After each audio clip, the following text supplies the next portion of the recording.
ओम शांति। आज मीठे बाबा के 12 तरीके महावाक्य हैं। आज बाबा ने कहा, मीठे बच्चे, तुम्हें कमाई का बहुत शौक होना चाहिए। इस पढ़ाई में ही कमाई है।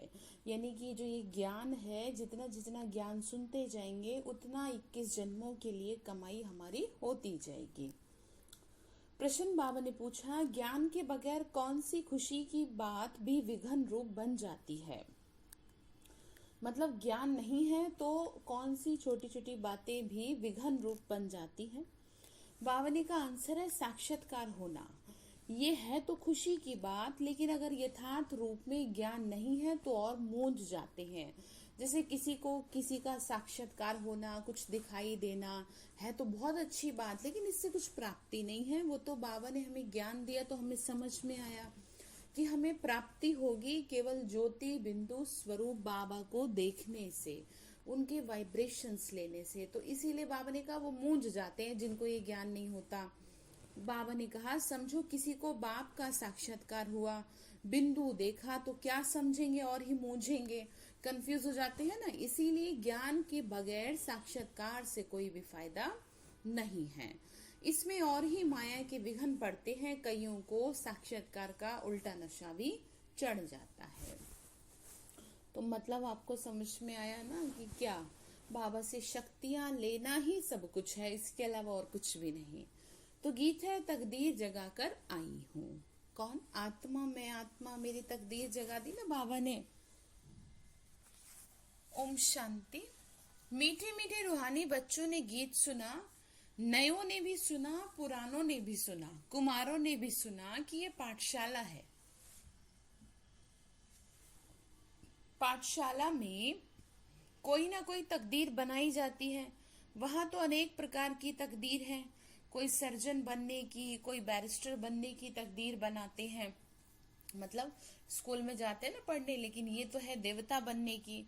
तकदीर को एम ऑब्जेक्ट कहा जाता है। तकदीर बनाने वाला पाठशाला में क्या पढ़ेंगे? मतलब हमारी तकदीर किसने बनाई? बाबा ने बनाई ना। अब यहाँ बच्चे जानते हैं कि हम भी तकदीर बनाकर आए हैं। नई दुनिया के लिए अपना राज्य भाग्य लेने आए हैं। ये राजयोग है ही नई दुनिया के लिए। वह है पुरानी दुनिया के लिए। बाबा ने कहा जो दुनिया में जो भी कुछ है वह पुरानी दुनिया के लिए बैरिस्टर, इंजीनियर, सर्जन आदि बनते हैं ना। वो बनते बनते अभी पुरानी दुनिया का टाइम बहुत थोड़ा रहा, वह तो खत्म हो जाएंगे। बाबा ने कहा दुनिया में लोग सारी जीवन इसी झुज्जत में लगाते हैं कि कुछ कर लें जीवन में, और उसमें भी भरोसा नहीं है कब क्या हो जाए। बाबा बोले बच्चे उस पढ़ाई के साथ साथ ये पढ़ाई को भी पूरा महत्व दो, तो जीवन बच जाएगा, डबल कमाई हो जाएगी। बाबा ने कहा वह तकदीर है ही मृत्यु लोक के लिए, यानी इस जन्म के लिए। मतलब जो बैरिस्टर, इंजीनियर आदि बनते हैं, तुम्हारी ये पढ़ाई है नई दुनिया के लिए। तुम नई दुनिया के लिए तकदीर बनाकर आए हो। बाबा ने कहा नई दुनिया में तुमको राज्य भाग्य मिलेगा। कौन पढ़ा रहा है? बेहद का बाप तुमको पढ़ा रहे हैं। जिनसे ही वर्षा पाना है, बाबा ने कहा वर्षा किससे मिलेगा? शिव बाबा से ही तो मिलेगा ना। यानी बादशाही किससे मिलेगी? कौन देगा? शिव बाबा ही तो देते हैं ना सतयुग की दुनिया की बादशाही।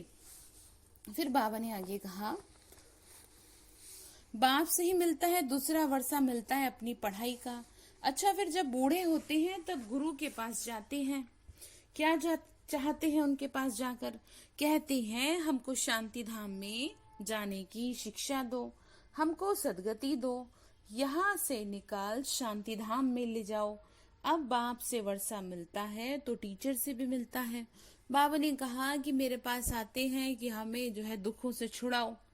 बाबा ने कहा मैं तुमको छुड़ा तो रहा हूँ, वर्षा दे तो रहा हूँ। वर्षा मतलब यही है कि तुम्हारे 21 जन्म में पूरी तरह से दुखों से मुक्त कर देता हूँ।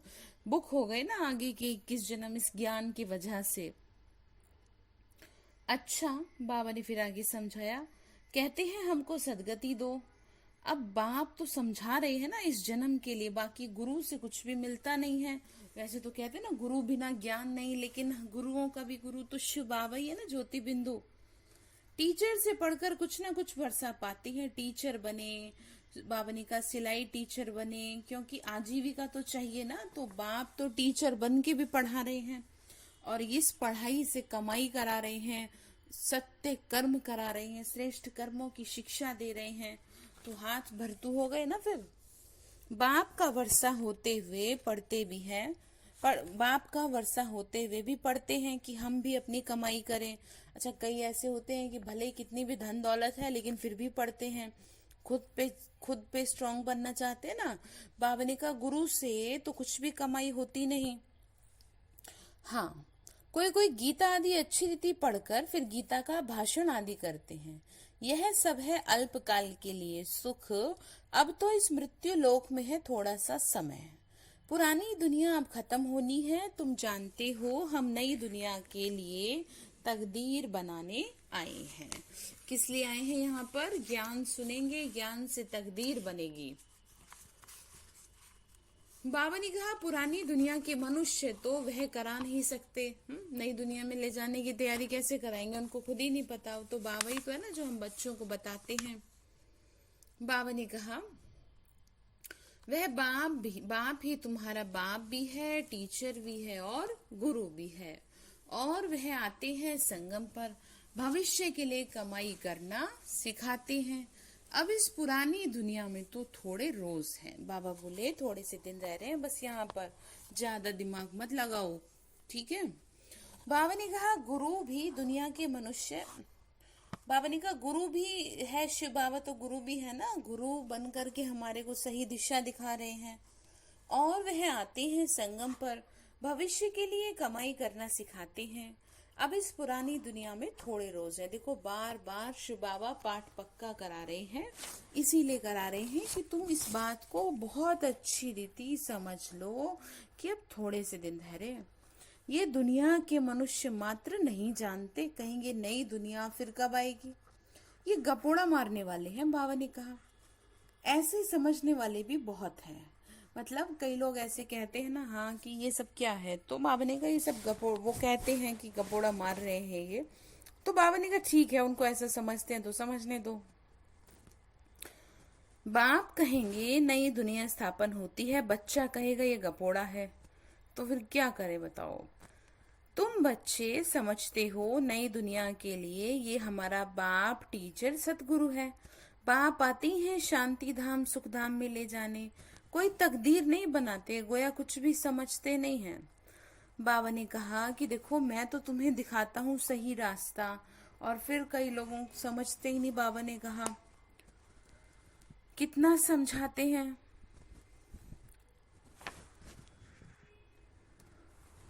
एक ही घर में स्त्री पढ़ती है, पुरुष नहीं पढ़ेगा, बच्चे पढ़ेंगे माँ बाप नहीं पढ़ेंगे, ऐसे होता रहता है। शुरू में कुटुंब के कुटुंब आए, परंतु माया के तूफान लगने से आश्चर्यवत सुनंती कथनती बाप को छोड़ चले गए। बाबा ने कहा शुरू शुरू में पूरी फैमिली आई और माया ने ऐसा वार किया कि चले गए। गाया हुआ है ना, आश्चर्यवत सुनंती बाप का बनेंगे, पढ़ाई पढ़ेंगे, फिर भी हाय कुदरत ड्रामा की। बाप खुद कहते हैं हाय ड्रामा हाय माया। बाबा ने कहा वैसे तो बाबा कहते नहीं थे, लेकिन आज कह रहे हैं कि हाय मेरे बच्चों को तुमने क्या कर लिया, अपना बना लिया, बताओ कैसे वशीभूत हो गए विकारों के। तो बाबा कह रहे कि देखो हाय ड्रामा की तो बात हुई ना। स्त्री पुरुष एक दो को डाइवोर्स देते हैं, बच्चे बाप को फारगती देते हैं। यहाँ तो वह नहीं है, यहाँ तो डाइवोर्स दे ना सके। बाबा ने कहा देखो ना तो मैं तुम्हें तलाक दूं तो तुम भी नहीं दो मुझे, ना सतयुग में ये सब होगा, ये तो माया को दो ना तलाक। तो बाप तो आए हैं तो बच्चों की सच्ची कमाई कराने। बाप थोड़ी किसी को खड्डे में डालेंगे, बाप तो है ही पतित पावन रहम दिल। बाप आकर दुख से लिबरेट करते हैं और गाइड बन साथ ले जाने वाले हैं, दुखों से छुड़ाते हैं ना। ऐसे कोई लौकिक गुरु नहीं कहेंगे मैं तुमको साथ ले जाऊंगा, ऐसे कोई मनुष्य थोड़ी कह देगा कि मैं साथ लेके जाऊंगा। बाबा ने कहा ऐसे गुरु कभी देखा है तुमने, कभी सुना? गुरु लोगों से तुम पूछो, इतने आपके जो फॉलोअर्स हैं, तुम शरीर छोड़ चले जाएंगे, फिर क्या इन फॉलोअर्स को साथ ले जाएंगे? तो ऐसे तो कभी ना कोई नहीं कहेगा कि मैं फॉलोअर्स को साथ ले जाऊंगा, ये तो पॉसिबल ही नहीं है। तो जरा विचार करो कि कौन कह रहा है कि मैं तुम्हें साथ लेके जाऊंगा। तो शिव बाबा ही तो है ना जो कह रहे हैं ऐसे। तो बाबा ने कहा देखो, ऐसे तो कोई कह नहीं सकता। बाबा बोले कभी कोई ये नहीं कहेगा कि मैं सबको तुमको निर्वाण धाम व मुक्ति धाम में ले जाऊं। ऐसा प्रश्न तो कोई पूछ भी ना सके कि हमको आप साथ ले जाएंगे अपने। देखो कितनी गहरी विचार की बातें हैं। बाबा ने कहा ऐसी तो किसी में बुद्धि भी नहीं है पूछने के लिए, किसी के दिमाग में चलेगा ही नहीं। बाबा कह रहे बच्ची देखो मैं तुम्हें साथ लेके जाऊंगा। शास्त्रों में है ना, भगवानवाच मैं तुमको लेके जाऊंगा। मच्छरों सदृश सब जाते हैं। सतयुग में तो मनुष्य थोड़े होते हैं, कलयुग में तो ढेर मनुष्य हैं। शरीर छोड़ बाकी आत्माएं हिसाब किताब चुकतू कर चली जाएंगी। भागना जरूर है, इतने मनुष्य रह न सके। बाबा ने कहा अपने को सिर्फ आत्मा समझ बाप को याद करना है। ये पुराना चोला तो छोड़ना है। बाबा ने कहा चाहो मत चाहो, देखो तुम्हें तो चोला छोड़ना ही पड़ेगा। बाबा ने कहा फिर ये पुरानी दुनिया है, जैसे पुराने घर में बैठे नया घर सामने तैयार होता रहता है तो समझेंगे हमारे लिए नया घर बन रहा है। तो बाबा क्या कह रहे बच्चे देखो तुम्हारे लिए नया घर बना रहा हूं मैं, ठीक है तो चलेंगे फिर नए घर में, लेकिन तैयारी तो करें पहले, ठीक है। तो बाबा ने कहा फिर चले, फिर उसी की तरफ बुद्धि रहे ना, नए घर की तरफ, स्वर्ग की तरफ बुद्धि रहे। इधर की तरफ आपकी बुद्धि नहीं रहनी चाहिए। और अगर है तो बाबा रोज रोज कह रहे हैं ये दुनिया गई की गई, तुम्हारा दिमाग इस दुनिया की तरफ से हट जाना चाहिए, इसी में तुम्हारा फायदा है। बाबा बोले इसमें यह बनाओ यह करो। नए घर में रहता है ना तो ममत्व सारा पुराने से मिट जाता है। वो हुई हद की बात, ये है बेहद की बात। पुरानी दुनिया से ममत्व मिटाना और नई दुनिया में लगाना है। जानते हैं ये पुरानी दुनिया तो खत्म हो जानी है, नई दुनिया है स्वर्ग, उससे हम राजाई पद पाते हैं। जितना योग में रहेंगे, ज्ञान की धारणा करेंगे, औरों को समझाएंगे, उतना खुशी का पारा चढ़ेगा। क्या समझा रहे हैं? जितना धारणा करेंगे, औरों को समझाएंगे, खुशी का पारा चढ़ेगा। फिर बाबा ने कहा जितना योग में रहेंगे, ज्ञान की धारणा करेंगे, औरों को समझाएंगे, उतना खुशी का पारा चढ़ेगा। बड़ा भारी इम्तिहान है, हम स्वर्ग का 21 जन्मों के लिए वर्षा पा रहे हैं। साहूकार बनना तो अच्छा है ना, बड़ी आयु मिली तो अच्छा है। बाबा ने कहा देखो बच्चे, अभी तुम जितना ज्यादा अच्छे कर्म करेंगे उसी हिसाब से जन्म अच्छा प्राप्त होगा। बाबा ने कहा बच्चे साहूकार बनना, अब यहाँ की साहूकारी की बात नहीं है, स्वर्ग में, ठीक है, वहां के साहूकार बनो ना। अच्छे कर्मों की कमाई करो तो साहूकार बनेंगे, कमाई करनी है ना। बाबा ने फिर आगे कहा सृष्टि चक्र को याद करेंगे, जितना जो आप सामान बनाएंगे उतना फायदा है। बाबा बोले राजा बनना है तो प्रजा भी बनानी है। प्रदर्शनी में कितने ढेर आते हैं, वह सारी प्रजा बनती जाएगी, क्योंकि इस अविनाशी ज्ञान का विनाश तो कभी होता नहीं है। मतलब जिसको भी आपने ज्ञान दिया वो ज्ञान वेस्ट नहीं जाएगा, भले ही किसी ने उसको क्या है ज्यादा दिन तक ध्यान रखा हो या ना रखा हो, पर सुन तो लिया ना, तो बाबा ने कहा उसका कभी नाश नहीं होता, वो फलीभूत होगा, बुद्धि में आ जाएगा। पवित्र बन, पवित्र दुनिया का मालिक बनना है। पुरुषार्थ जास्ती करेंगे तो उच्च पद पाएंगे, नहीं तो कम दर्जे वाली प्रजा बनेंगे। अब ये नहीं कि बाबा हमें दास ही बना दो, ऐसे थोड़ी कहते हैं दास बना दो, संकल्प तो ऊंचा रखिए। बाबा बोले नंबरवार तो होते हैं ना, राम राज्य की स्थापना हो रही है, रावण राज्य का विनाश हो जाएगा। सतयुग में तो होंगे ही देवताएं। बाबा ने समझाया है याद की यात्रा से तुम सतो प्रधान दुनिया के मालिक बनेंगे। मालिक तो राजा प्रजा सब होते हैं ना, प्रजा भी कहेगी भारत हमारा सबसे ऊंचा है। क्या कहा, प्रजा भी तो कहती है ना बरोबर, भारत बहुत ऊंच था, अभी थोड़ी ही था। बाबा ने कहा था, लेकिन जरूर ऐसे कहते हैं, अभी तो बिल्कुल ही गरीब हो गया। प्राचीन भारत सबसे साहूकार था। तुम जानते हो बरोबर हम भारतवासी सबसे उच्च देवी देवता कुल के थे। दूसरे कोई को देवता नहीं कहा जाता, मतलब और किसी देशवासियों को नहीं कहा जाता। बाबा ने कहा तुम ही थे। अब तुम बच्चियां यह पढ़ती हो, फिर औरों को समझाना। मनुष्य को समझाना तो है ना। बाबा ने कहा समझाओगे तो सही ना, ये नहीं कोई सुनता नहीं। तुम्हारे पास चित्र भी हैं, तुम सिद्ध कर बतला सकते हो इन्होंने ये पद कैसे पाया। अंगे अक्षर तिथि तारीख सहित तुम सिद्ध कर सकते हो, यानी लक्ष्मी नारायण के बारे में बाबा ने कहा बता सकते हो। अब फिर से ये पद पा रहे हो शिव बाबा से। उनका चित्र भी है। शिव है परम पिता परमात्मा। कौन है शिव?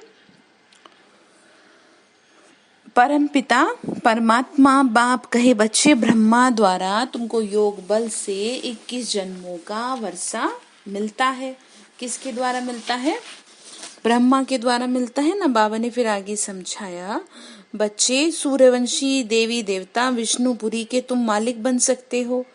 शिव बाबा दादा ब्रह्मा द्वारा हमको ये वर्षा दे रहे हैं। पहले इनकी आत्मा सुनती है, आत्मा ही धारण करती है। किसकी? ब्रह्मा बाबा की। फिर हमको ज्ञान प्राप्त हुआ। मूल बात ही ये है, चित्र तो शिव का दिखाते हैं। ये चित्र परमपिता शिव परमात्मा का है। ब्रह्मा विष्णु शंकर है, सूक्ष्म वतन के देवताएं। प्रजापिता ब्रह्मा तो जरूर यहाँ चाहिए। प्रजापिता ब्रह्मा के बच्चे ब्रह्मा कुमार कुमारियां ढेर हैं। जब तक ब्रह्मा के बच्चे ना बने तो ब्राह्मण ना बने। बाबा ने क्या कहा? ब्रह्मा के द्वारा ही तो ज्ञान प्राप्त हो रहा है ना, तो इसीलिए क्या जरूरी है? ब्राह्मण बनना, यानी ज्ञान प्राप्त करना। फिर कह रहे शिव बाबा से कैसे वर्षा लेंगे? कुख की पैदाइश तो हो न सके इतनी सृष्टि। बाबा ने कहा गाया भी जाता है ना, ब्रह्मा मुख वंशावली ब्राह्मण। तो तुम हो मुख वंशावली ब्राह्मण। तुम कहेंगे हम प्रजापिता ब्रह्मा की मुख वंशावली हैं। वो गुरुओं की फॉलोअर्स होते हैं। यहाँ तुम एक को ही बाप टीचर सतगुरु कहते हो, सो भी इनको नहीं कहते। किसको कहते हैं? निराकार शिव बाबा को कहा जाता है ना। ज्ञान का सागर तो वही है। सृष्टि के आदि मध्यांत का ज्ञान देते हैं।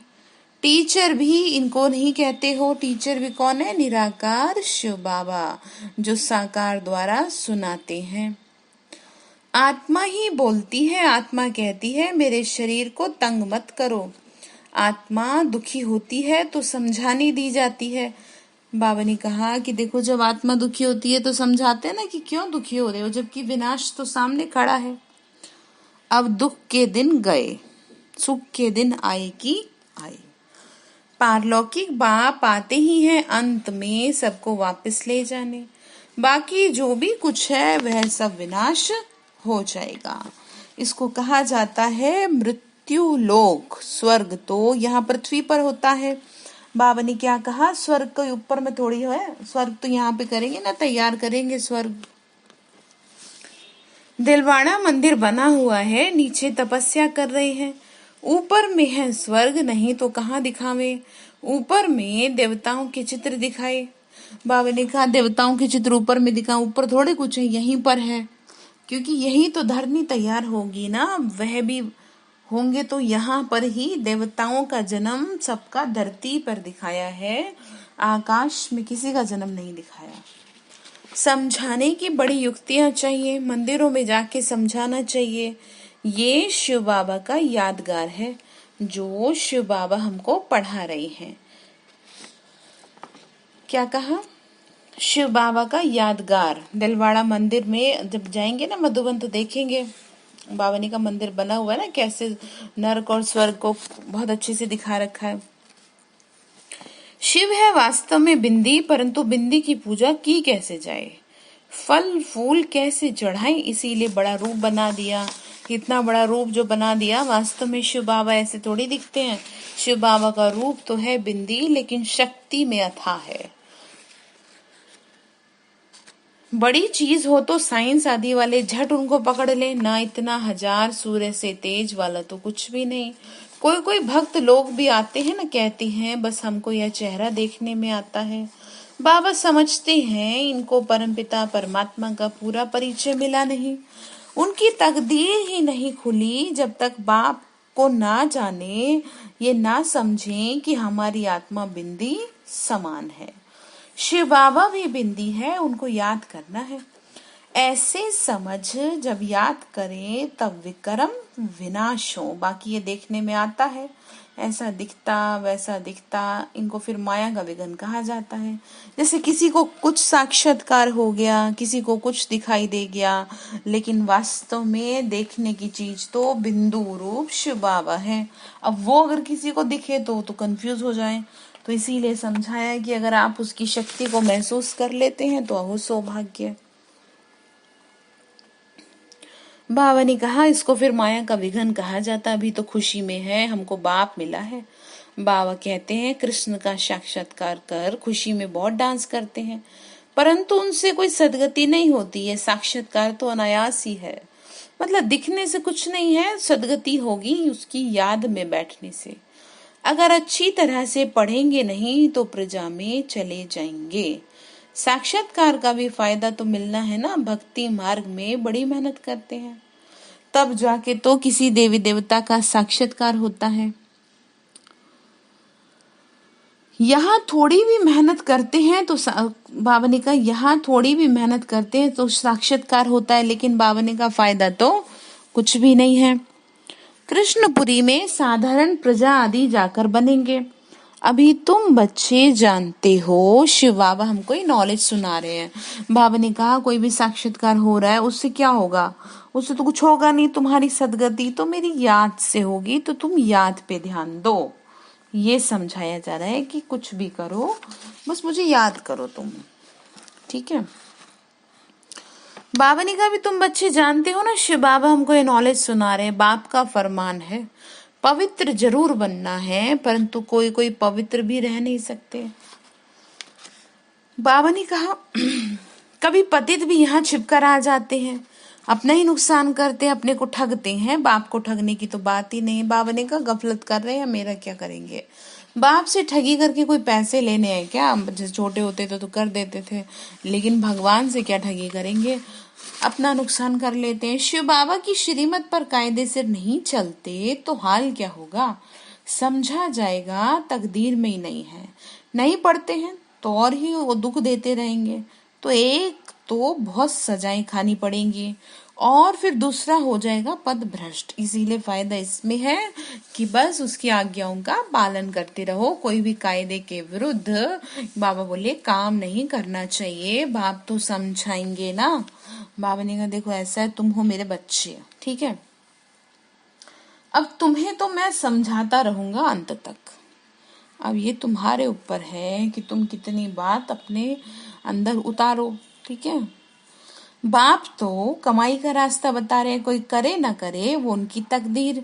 सजाए खाकर वापस चलन ठीक, सजाए खाकर वापस शांति धाम तो जाना ही है। बाबा ने कहा पद भ्रष्ट हो जाएगा, कुछ भी तो मिलेगा नहीं, आते तो बहुत है, परंतु यहाँ तो बाप से वर्षा लेने की बात है। बच्चे कहते हैं बाबा हम तो स्वर्ग का सूर्यवंशी राजा ही पद पाएंगे, राजयोग है ना। बाबा ने क्या कहा, तुम कहते तो हो सूर्यवंशी पद पाएंगे क्योंकि राजयोग है, खुद पे राज करना सीख लिए ना। स्टूडेंट स्कॉलरशिप भी लेते हैं ना, बाबा ने कहा स्टूडेंट क्या है स्कॉलरशिप भी लेते हैं, अच्छी रीति पढ़ाई करेंगे तभी तो मिलेगी, अदरवाइज कैसे पॉसिबल है बताओ। बाबा ने कहा बच्चे यह माला भी उन्हों की बनी हुई है जिन्होंने स्कॉलरशिप ली, जितना जितना जैसा जैसा जो पास होगा उसके हिसाब से स्कॉलरशिप मिलेगी। ये माला बनी हुई है, स्कॉलरशिप वालों की वृद्धि होते होते हजारों बन जाते हैं। राजाई पद है स्कॉलरशिप, जो अच्छी रीति पढ़ाई पढ़ते हैं वो गुप्त नहीं रह सकते, यानी जो अच्छी रीति ज्ञान को बुद्धि में धारण कर रहे हैं, बाबा ने कहा वो छिपे नहीं रह सकते, वो तो सामने तो आएंगे ही ना, आज नहीं तो कल से ही, भले ही दुनिया नहीं पहचान पा रही, लेकिन बाप ने तो पहचान ही लिया। बाबा ने कहा बच्चे बहुत नए नए भी पुरानों से आगे निकल जाते हैं। देखो जैसे बच्ची आती हैं, कहते हैं हमको तो ये पढ़ाई बहुत अच्छी लगती है, हम प्रण करती हैं ये जिस्मानी पढ़ाई का कोर्स पूरा कर फिर इस पढ़ाई में लग जाएंगी, अपना हीरे जैसा जीवन बनाएंगे, अब अपनी सच्ची कमाई 21 जन्मों के लिए कर वर्षा पाएंगे। बाबा ने कहा पढ़ाई का शौक होता है ना, जैसे बहुत सी कन्याएं आती हैं, कहती हैं बाबा हम आपकी सेवा में लगेंगे। बाबा ने कहा कोई को तो जरा भी शौक नहीं है समझने का, पुरानों को तो इतना शौक नहीं, पुरानों को भी इतना शौक नहीं है। बाबा ने कहा जितना नयों को है वंडर है। कहेंगे ड्रामा अनुसार तकदीर में नहीं है तो भगवान भी क्या करे, टीचर तो पढ़ाते हैं।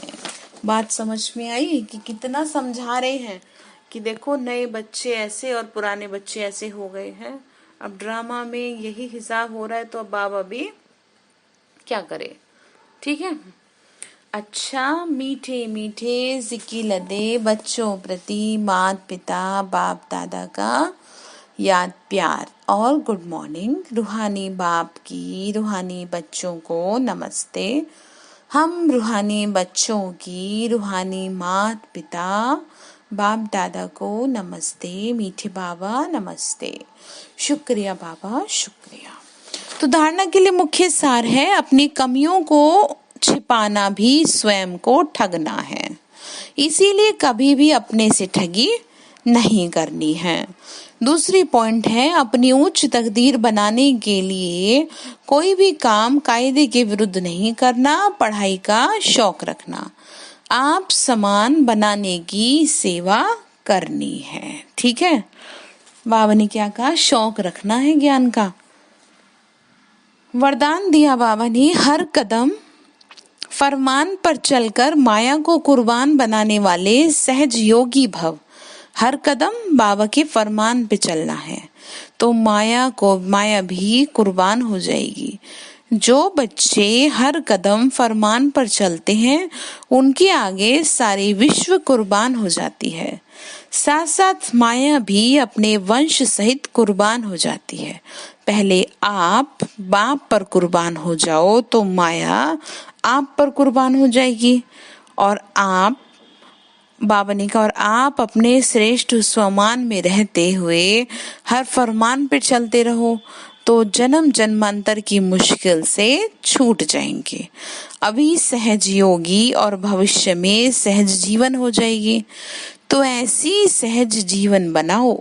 समझ में आई बात, क्या करेंगे, बस बाप के फरमान पे चलते रहो तो सारे मुश्किलों से छूट जाएंगे और जीवन सहज हो जाएगी। स्लोगन है स्वयं के परिवर्तन से अन्य आत्माओं को परिवर्तन करना ही जियदान देना है। बाबा ने कल प्राणदान की बात करी थी, आज जियदान कह रहे हैं कि तुम बदलोगे तो दुनिया बदलेगी। तो समझो तुमने क्या दे दिया, उनको जियदान दे दिया। तो आज बाबा ने होमवर्क दिया कि तुम ना अपने आप को ठगो मत, ठीक है। मेरे तो कुछ नहीं जाएगा, बाबा ने बोला तुम अपने आप को ठगोगे तो फिर बहुत सजाओं के भागी बन जाओगे। तो आपको ये चेकिंग करनी है कि मैं सुबह से शाम तक खुद को ठगती तो नहीं हूँ, अपनी गलतियों पर पर्दा तो नहीं डाल देते, ठीक है। चेकिंग करिएगा। ओम शांति।